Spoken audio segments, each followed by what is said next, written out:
தொடரும் வாழ்ந்து பாரடி பெண்ணே பெண்ணே வாழ நினைத்தால் உன் பாதை தெரியும் பாதை அறிந்தால் உன் வாழ்க்கை தொடரும் வாழ்ந்து பாரடி பெண்ணே பெண்ணே பொங்கும் போது கரையை தாண்டி கடலின் அலைகள் சீறி பாயும் நேரம் வந்தால் நாமும் கூட அலையை போல மாற வேண்டும் அடங்கி இருக்கணும் பாசத்திற்காக நிமிர்ந்து நிற்போம் மானம் காக்க அடங்கி இருக்கணும் பாசத்திற்காக நிமிர்ந்து நிற்போம் மானம் காக்க வாழ நினைத்தால் உன் பாதை தெரியும் பாதை அறிந்தால் உன் வாழ்க்கை தொடரும் வாழ்ந்து பாரடி பெண்ணே பெண்ணே காலகாலமாய் காற்றுக்கு வேலி ஓடலாகுமா மாற்றடி தோழி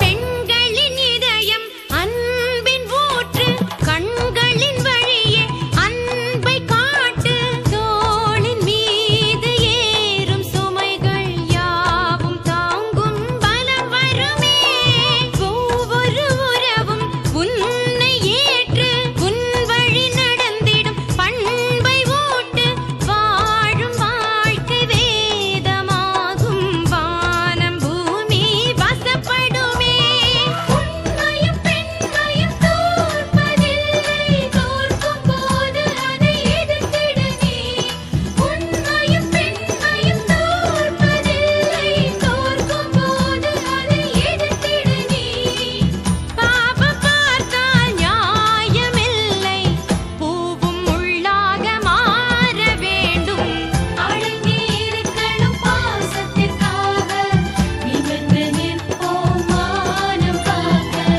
வாழ நினைத்தால் உன் பாதை தெரியும் பாதை அறிந்தால் உன் வாழ்க்கை தொடரும் வாழ்ந்து பாரடி பெண்ணே பெண்ணே பொங்கும் போது கரையை தாண்டி கடலின் அலைகள் சீறி பாயும் நேரம் வந்தால் நாமும் கூட அலையை போல மாற வேண்டும் அடங்கி இருக்கணும் பாசத்திற்காக நிமிர்ந்து நிற்போம் மானம் காக்க அடங்கி இருக்கணும் பாசத்திற்காக நிமிர்ந்து நிற்போம் மானம்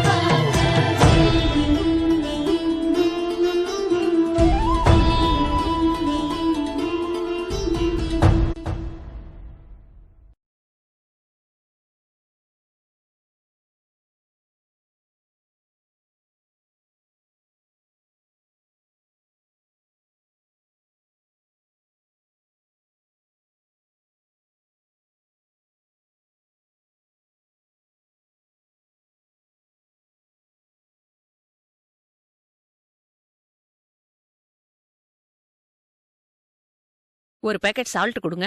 சரிங்கம்மா. எவ்வளோ? 10 ரூபாம்மா. Hello madam. என்ன கிஷோர், எப்படி இருக்க? ஏதோ இருக்கேன். என்ன ரொம்ப சலிச்சுக்கிற? பின்ன என்னங்க, நீங்க சொன்னீங்கிறதுக்காக நான் பானுவுக்கு முடிஞ்ச அளவுக்கு டார்ச்சர் கொடுத்துட்டு இருக்கேன். ஆனா உங்க பையன் எனக்கு டார்ச்சர் கொடுக்கறான். என்ன கிஷோர் சொல்ற? அந்த ராஜா பையன்கிட்ட சத்தியா ஏதோ வத்தி வச்சிருக்கான் போல இருக்கு. அத கேட்டுக்கிட்டு அந்த ராஜா பையலும் அவன் சித்திக்கிட்ட போய் சொல்லிட்டான். யாரு? அந்த பீடா கறிக்கிட்டியா? அந்த குண்டம்மா என் வீட்டுக்கு வந்து எனக்கு கிளாஸ் எடுக்கிறா. ஒழுங்காரு, ஏதாவது ஏடா கூடம் பண்ண கதை கந்தலாயிடுன்னு மிரட்டுறா. அவ மிரட்டுறதுக்காக நீ பயந்துட்டியா? சும்மா பயந்த மாதிரி ஆக்ட் கொடுத்த. அவளை நாக்கு புடுங்குற மாதிரி 4 கேள்வி கேட்டிருப்பேன். ஏண்டி என் குடும்பத்துல வந்து நாட்டாம பண்ண நீ யாரு? இது என் குடும்ப விஷயம்னு சொல்லிருப்பேன். சொல்ல வேண்டியது தானே? பிரச்சனை பண்ண வேண்டாம். நமக்கு அவளா முக்கியம், பானுவை டார்ச்சர் பண்றதா முக்கியம்னு பேசாம விட்டுட்டேன். அவளை விட்டு தள்ளு, நான் பாத்துக்கிறேன். ஆமா, உன் பொண்டாட்டி பானு எப்படி இருக்கா? ஏதோ இருக்க, வாயு வயிறுமா தான் இருக்கா. அதான் யோசிக்கிறேன். இனிமேல இருந்துதான் நீ அவளை அதிகமா டார்ச்சர் பண்ணணும். நீ கேக்குற ஒவ்வொரு கேள்விக்கும் அவ துடிக்கணும். உன் வயித்துல வளருது யார் குழந்தைடின்னு நீ கேட்கணும். அப்பதான் அவ துடிப்பா. அவ குழந்தைக்கு ஏதாவது ஆயிடுமோன்னு ரொம்ப பயப்படுவா. அப்பதான் நாம நினைச்சது நடக்கும். அவ என்ன அவமானப்படுத்தினதுக்கு அவ அணுவா துடிக்கணும். அத பார்த்து நான் ரசிக்கணும். அதுதான் என் ஆசை. பாவம், மத்த நேரமா இருந்தா பரவாயில்ல, புள்ளத்தாச்சியா இருக்கும்போது கூடவான்னு யோசிக்கிறேன். இந்த நேரத்துலதான் உன் பவரை காட்டணும். அவளை எவ்வளவு டார்ச்சர் பண்ண முடியுமோ அந்த அளவுக்கு பண்ணணும். சரிங்க மேடம், சொல்லிட்டீங்கல்ல, நான் பாத்துக்கிறேன். அவ வயித்துல குழந்தை வளரக்கூடாது. நீ ஏதாவது பண்ணு. மேடம், பானுவுக்கு எந்த அளவுக்கு டார்ச்சர் கொடுக்கணுமோ அந்த அளவுக்கு பண்றேன். ஆனா நான் என்ன பண்ணாலும் அவ தாங்கிக்கிறாளே. இது வரைக்கும் யாருக்கிட்டையும் சொன்னது கூட கிடையாது. அந்த ராஜா பையன் தான் அதை கண்டுபிடிச்சிட்டு போய் அந்த குண்டு கிட்ட சொல்லியிருக்கான். அவ ஒரு வெட்டு வெத்து பிலிம் காட்டுவா. அவளை விட்டு தள்ளு. உங்க பையன் ஓவரா பானுவுக்கு சப்போர்ட் பண்றான். வேண்டாம், அவகிட்ட ஒழுங்கா நடந்துக்க, எங்க அம்மா பேச்ச கேட்டு ஆடாதன்னு ஓவரா அட்வைஸ் பண்றான். அவனை நான் பாத்துக்கிறேன். அவனுக்கு எத்தனை தடவை சொன்னாலும் புத்தியே இல்ல. உலகத்துல என்னமோ அவதான் பேரழகி நினைச்சிட்டு இருக்கான். ஒரு காலத்துல அவன் அப்படி நினைச்சிருக்கலாம், அது தப்பு இல்ல. ஆனா இப்ப பானு ஏன் பொண்டாட்டி, இப்பவும் அவன் பின்னாடியே சுத்தினா நான் சும்மா இருக்க முடியுமா மேடம்? சரி, நான் அவனை கண்டிச்சு வைக்கிறேன். அவனுக்கு சீக்கிரமா கல்யாணம் பண்ணி வச்சுட்டா எல்லாம் சரியாயிடும். நீ அத பத்தி கவலைப்படாம பானுவை ஒரு வழி பண்றத பாரு. ஆமா, பானு அம்மா வீட்டுக்கு வராளா? எப்பவாவது வருவாங்க போவாங்க. ஒவ்வொரு வாட்டியும் வரும்போது, மாப்பிள்ள என் பொண்ண கவனமா பாத்துக்குங்க அப்படின்னு பாடிட்டு போவாங்க. அவ்வளவுதானே? எனக்கு பிசினஸ் பண்ண பணம் வேணும், பைக் வேணும்னு, அது வேணும், இது வேணும்னு டார்ச்சர் பண்ணு. பானுவை டார்ச்சர் பண்ண மாதிரி இருக்கும், உனக்கு பணத்துக்கு பணமும் கிடைச்ச மாதிரி இருக்கும். அதுவே ஒரு பிச்சைக்கார குடும்பம், அவங்க எங்க இருந்து கொடுக்க போறாங்க? உனக்கே அந்த கவலை?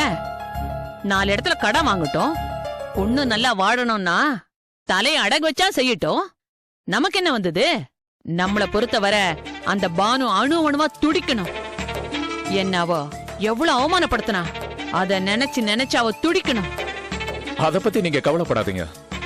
பானு புள்ளத்தாச்சின்னு கூட பார்க்காம நானும் அவளுக்கு எவ்வளவு டார்ச்சர் கொடுக்கணுமோ அவ்வளவு டார்ச்சர் கொடுக்கறேன். எனக்கு என்ன பயம்னா, பானுவை நான் கொடுமைப்படுத்துற விஷயத்த அவ யார்கிட்டயாவது சொல்லிட்டானா? அவ சொல்ல மாட்டா. அவ அம்மாவுக்கு இந்த விஷயம் தெரிஞ்சா தாங்க மாட்டான்னு தெரியும். அம்மாவுக்கு எதுவும் ஆயிடக்கூடாதுன்னு பயந்து அவ சொல்ல மாட்டா. அப்படியே மீறி சொன்னாலும் கவலை இல்ல. அவளால என்ன பண்ண முடியும்? அதுக்கு இல்ல, அவ சித்தி பேட்டை ரவுடி. மத்தவங்க விஷயத்துக்கு அடிதடியில் இறங்குறவ அக்கா பொண்ணு விஷயம்னு தெரிஞ்சா சும்மா இருப்பாளா? அடிதடியில் இறங்கி என்ன ஏதாவது பண்ணிட்டா? மத்தவங்க விஷயத்துல அவ சித்தி யோசிக்காம காசுக்கு ஆசைப்பட்டு சரின்னு சொல்லி இறங்குவா. பொண்ணு வாழ்க்கைன்னா 1000 தடவை யோசிப்பா. ஏதாவது அடிதடியில இறங்கி அவளுக்கு பிரச்சனைன்னு வந்தா பொண்ணு வாழா வெட்டியா ஆயிடுவாளோன்னு பயந்து உனக்கு சும்மா பூச்சாண்டி காட்டுறா. அப்படி அவ கோவத்துல ஏதாவது செஞ்சுட்டா? ஆம்பளை தானே நீ? அப்படி அவ ஏதாவது உன்னை பண்ண வந்தா அவகிட்ட நைசா பேசி அனுப்பிடு. போலீஸ்ல போய் கம்ப்ளைண்ட் கொடு. என்ன பானு சித்தி கொலை பண்ண வந்தான்னு புகார் கொடு. போலீஸ் அவ மேல ஆக்ஷன் எடுக்கட்டும். சரி, உங்களோட பேச்ச நம்பி நான் புகார் கொடுக்கறேன்னு வச்சுக்கீங்களேன். அவங்க சித்தி போலீஸ்காரங்க கிட்ட நான் தான் என் பொண்டாட்டிய கொடுமைப்படுத்துறதா மாத்தி சொல்லிட்டா? அப்படி சொன்னா நீ உடனே அவங்க கிட்ட என் பொண்டாட்டிய நான் அப்படி சொல்லவே இல்லைன்னு சொல்லு. என் பொண்டாட்டியோட கேரக்டரே சரியில்லை, வீட்லயே தங்க மாட்டேங்கிறா, கண்டவனோட சேர்ந்து ஊர் சுத்துறா, என்ன ஏதுன்னு கேட்டா எதிர்த்து பேசுறா. நான் ஏதாவது கேட்டா நான் அப்படிதான் செய்வேன், ஏன் இஷ்டம்னு சொல்றா. ஏதாவது பிரச்சனை பண்ணா சித்தி கிட்ட சொல்லி மாட்டி விட்டுருவேன்னு நீ அவங்க கிட்ட ஏதாவது கதை விடு. பயங்கரமான ஆளு நீங்க. எப்படி இப்படி எல்லாம் யோசிக்கிறீங்க? எந்த பொம்பளையும் பூ மாதிரி தான் இருப்பா. அவளை சீண்டி காயப்படுத்தி அவமானப்படுத்திட்டா புயலா மாறிடுவா. அப்படிதான் நானும் மாறிட்டேன். எனக்குள்ள இருக்க மிருகத்தை அவ தூண்டி விட்டுட்டா. அவளை நான் சும்மா விட மாட்டேன். சத்யா கிட்ட நீங்க சொல்லி வைங்க. அவ இன்னும் பானுவை நினைச்சு உருக்கிட்டு இருக்கான். எங்க அவங்கிட்ட பானு ஏதாவது சொல்லிடுவாளோன்னு எனக்கு பயமா இருக்கு. பெத்தவங்க கிட்டயே அவ சொல்லல, அவங்கிட்ட எங்க சொல்ல போறா? அப்படியே அவ சொன்னாலும் அவனால என்ன செய்ய முடியும்? என் பொண்டாட்டி விஷயத்துல தலையிட நீ யாரா? உனக்கும் அவளுக்கும் என்ன கனெக்ஷன்? நீ என்ன அவளை வச்சுக்கிட்டு இருக்கான்னு நாக்க புடிங்கிக்கிற மாதிரி 4 கேள்வி கேளு. அவன் எதுவும் பேச மாட்டான். என்ன மேடம் சொல்றீங்க? நீ அந்த மாதிரி கேட்டா பானு சத்யா கிட்ட நீ என் விஷயத்துல தலையிடாதுன்னு சொல்லிடுவா. சத்யாவும் பானுவோட வாழ்க்கை கெட்டிடக்கூடாதுன்னு தலையிட மாட்டான். வீணா அந்த மாதிரி யோசிக்கிறத விட்டுட்டு பானுவை எப்படியாவது டார்ச்சர் பண்ணி அவளை ஒரு வழி பண்றத பாரு. அவ கர்ப்பத்தை கலைக்கிறதுக்கு என்ன பண்றதுன்னு பாரு. அவ நிம்மதியா வாழவே கூடாது. இதுதான் நமக்கு முக்கியம். சரி மேடம், அப்ப நான் கிளம்புறேன். சரி.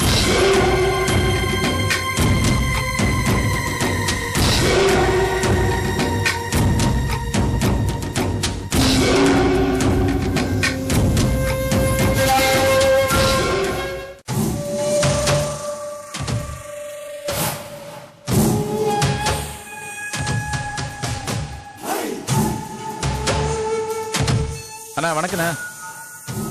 தம்பி நல்லா இருக்கியாப்பா? உங்க கூட பழக்கம் வச்சிருக்கும் போது நல்லா இருந்தேன். எப்போ நீங்க என்ன எதிர்த்து நின்னீங்களோ அப்பத்துல இருந்து நான் நல்லா இல்லண்ணா. என்ன தம்பி விரக்தியா பேசுற? எவனோ ஒருத்தன் பணம் தராங்கிறதுக்காக கூட இருந்தவனையே கட் பண்ண பாக்குறீங்களா? இது உங்களுக்கு நியாயமா தெரியுதா? தம்பி, தொழில்னு வந்துட்டா அண்ணன் தம்பி மாமா மச்சான் இப்படி சொந்த பந்தம்லாம் பார்க்க கூடாது. போட்டியில 2ல 1 பாத்துடணும். நல்லதுக்காக போராடலாம், ஆனா கெட்டதுக்காக போராடுறது தப்பாச்சேன. செய்யறது அடிதடி, இதுல என்ன லா பாயிண்ட்? அண்ணன், வாழ்க்கையில பழச மறக்க கூடாது.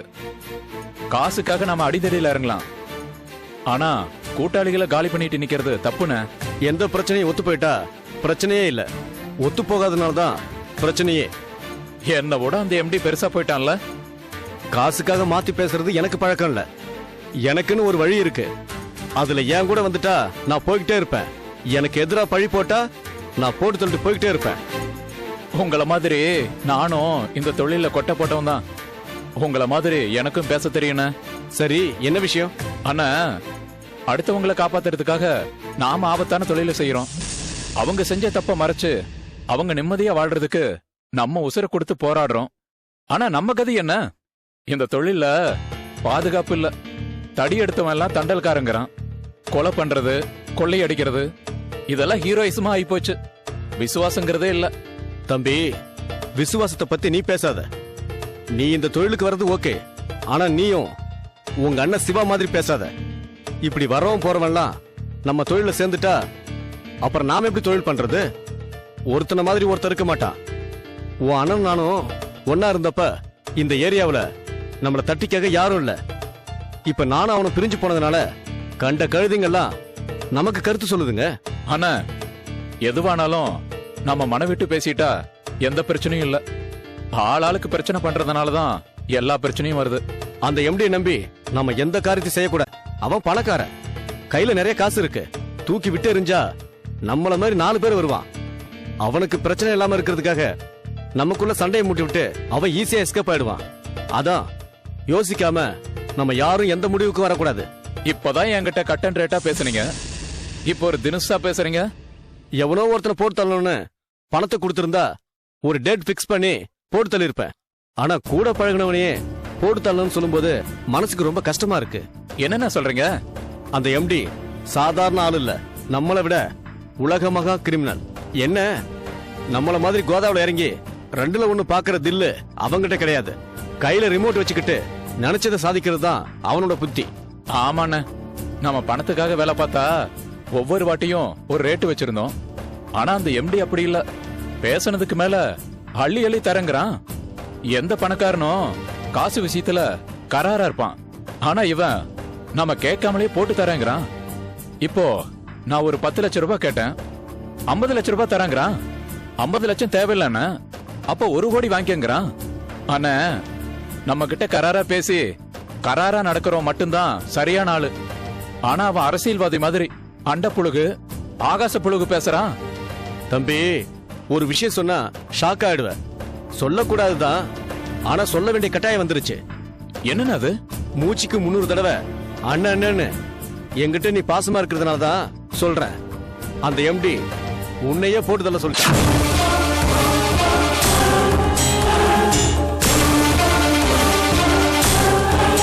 நீங்க என்ன முடிவு பண்ணிருக்கீங்க? அதுக்காக உன்னை கொலை பண்ண மாட்டேன். காசுக்காக நாம தொழில் செய்யறோம். ஆனா நம்ம செய்யற தொழில ஒரு தர்மம் இருக்கணும். எவனோ ஒருத்தன் காசு தராங்கிறதுக்காக நண்பனை கொலை பண்ற அளவுக்கு மோசமானவன் இல்ல. அவனுக்கு வேணும்னா பணம் பெருசா இருக்கலாம், ஆனா நமக்கு மனசுதான் முக்கியம்.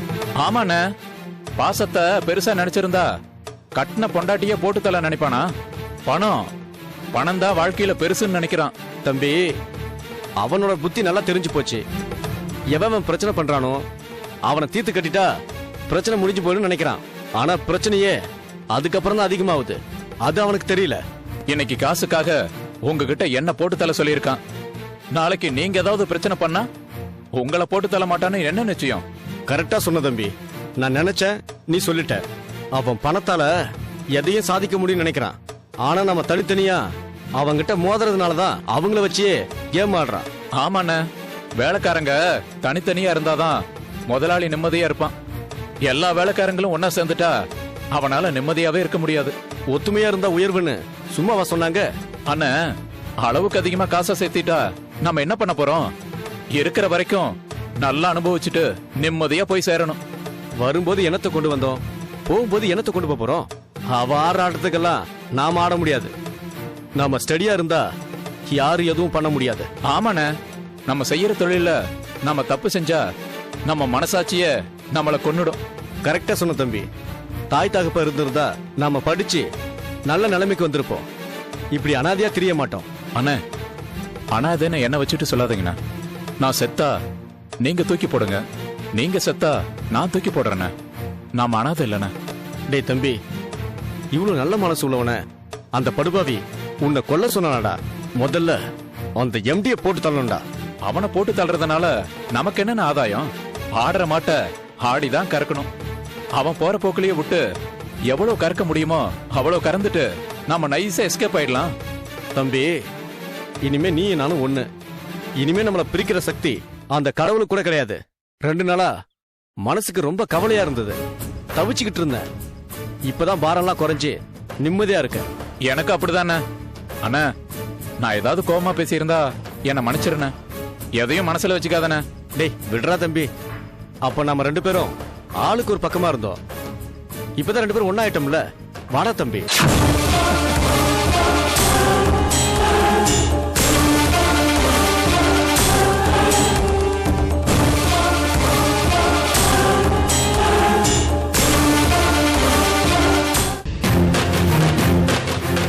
டேய் நில்டா. எங்கடா போயிட்டு வர? ஃப்ரெண்டை பார்க்க போனேன். ஏண்டா, இது உனக்கே நல்லா இருக்கா? ஊர் உலகத்துல அக்கம் பக்கத்துல இருக்கிற பசங்க எல்லாம் எப்படி இருக்காங்க? அவன் வேலை வெட்டிக்கு போய் கை நிறைய சம்பாரிச்சு குடும்பத்தை எப்படி நடத்துறாங்கன்னு பாரு. நீ என்னடானா தண்ட சோறு சாப்பிட்டுட்டு வெட்டித்தனமா சுத்திக்கிட்டு இருக்க. பாக்குறவங்க எல்லாம் என்ன நினைப்பாங்க? ஆத்தாக்காரி புள்ளை எப்படி வளர்த்திருக்கா பாருன்னு ஏன் முகத்துல இல்ல காரி துப்புவாங்க. என்ன பார்வை? ஏண்டா, நான் இவ்வளவு தூரம் சொல்றேனே உனக்கு உரைக்கல? எல்லாம் எனக்கு தெரியும். நீ ஒன்றும் எனக்கு அட்வைஸ் பண்ண தேவையில்ல. எப்பா பார்த்தாலும் பணம் பணம் நீ பேயா அலையிற. டேய், பணம் இருந்தாதான்டா இந்த காலத்துல மதிப்பு. கையில 4 காசு இருந்தாதான் சொந்த கொண்டாடிட்டு வருவாங்க. கையில காசு இல்லனா ஒருத்தனை மதிக்க மாட்டான். இப்படி பணதாசை பிடிச்ச ஒரே காரணத்துக்காக நான் ஆசைப்பட்ட வாழ்க்கையை சீரழிச்சிட்டேன். நீ ஒரு பொண்ணு தானே. பாவம் அந்த பொண்ணு பானு. அவளை பழி வாங்கணும்னு ஏமா இப்படி துடிக்கிற? ஏண்டா, நீ என் புள்ள தானே. ஆத்தாக்காரிக்கு ஒரு அவமானம்னா புள்ள நீ அதை தட்டி கேட்கணும். அதை விட்டுட்டு என்ன நீ குறை சொல்ற? எதுக்காக அந்த கிஷோர் கிட்ட இல்லாததையும் பொல்லாததையும் சொல்லி பானு வாழ்க்கைய நாசப்படுத்த பாக்குற? எப்ப அவ போலீஸ் வரைக்கும் போய் என் மானத்தை வாங்கினாளோ அப்பவே நான் அவளுக்கு எதிரி ஆயிட்டேன். எனக்கு ஒரு கண்ணு போனாலும் பரவாயில்ல, அவளுக்கு 2 கண்ணும் போனோம். நீ எல்லாம் ஒரு மனுஷியா? உனக்கு ஒரு பொண்ணு இருந்து அவளை நீ செஞ்ச மாதிரி மத்தவங்க குடும்பம் பார்த்தனா நீ சும்மா இருப்பியா? தூங்க மாட்ட. பாவம் பானு என்ன லவ் பண்ண ஒரே காரணத்துக்காக இப்படியெல்லாம் கஷ்டப்படுது. ரொம்ப உருகாத. அவ நல்லவளா இருந்தா என்ன பண்ணிருக்கணும்? எங்களால நீங்க கேக்குற வரதட்சணை கொடுக்க முடியாது, நீங்க வேற இடம் பாத்துக்கங்கன்னு சொல்லி இருந்தா அவ நல்ல மனுஷி. அதை விட்டுட்டு போலீஸ்ல புகார் செஞ்சு அவமானப்படுத்தினா அத பாத்துக்கிட்டு நான் சும்மா இருப்பனா? ஏதோ ஒரு கோவத்துல அப்படி செஞ்சிட்டாங்க. அதுக்காக பழி வாங்குறதா? பாவம் பானு அந்த படுபாவி கிட்ட தினசரி படாத பாடுபடுது. என்னடா என்ன பேச்சு பேசிட்டு இருக்க? அவ உனக்கு இல்லன்னு ஆயிடுச்சுல்ல, அவளை தலைமுழுகிட்டு வேற வேலை பாப்பியா? அதை விட்டுட்டு அவளுக்காக வக்காலத்து வாங்கிட்டு இருக்க? அதே கேள்விய இப்போ நான் கேக்குறேன். அவதான் உனக்கு மருமவ இல்லைன்னு ஆயிடுச்சே, அவளை தலைவு முழுகிட்டு வேற வேலையை நீ பார்க்க வேண்டியதானே? என்னடா நேத்து பழகனவளுக்காக பெத்த அம்மாவே எழுத்து பேசுற?